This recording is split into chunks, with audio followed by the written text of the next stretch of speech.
Okay guys, hari ni kita ada sebuah Proton IMAZ 5 okay. So kereta ni orang kata tengah hot selling, tengah viral lah. Sebab apa? Harga mampu milik dan juga kereta ni EV lah, okay. Orang kata lebih kurang dalam 70 ke 60 ribu saja harga kereta ni, okay. So firstly kita bagi tahu untuk jajan dekat Fancy CJ9 Shah Alam untuk kereta ni, orang kata mostly mesti diorang nak body kit. Itu yang pertama, body kit. Nampak skirting belakang, nampak sangat-sangat cantik, and then premium.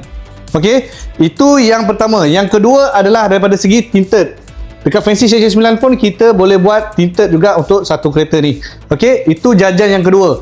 Jajan yang ketiga adalah mostly kita bagi tahu side mirror dia. Kalau kita buka tak buka, dia manually kena buka dan tutup.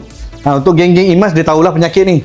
Okey, so ini contoh kita bagi tahu, kita buka, nampak? Ini dia dah auto. Sebab apa? Kita dah pasang dia punya auto flip. Bila kita off, dia tutup. Nampak? So untuk yang kedua pula, tengok. Dekat sini kita boleh adjust lah. Nak bagi dia auto ke manually, nak tutup ke ataupun nak buka.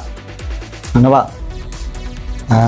Okey, itu yang ketiga lah jajan ni. Yang keempat adalah wajib ada dashcam. Kita dekat Fancy banyak jenis dashcam yang korang boleh pilih lah. Alright, so ini adalah jajan-jajan IMAZ 5 Proton.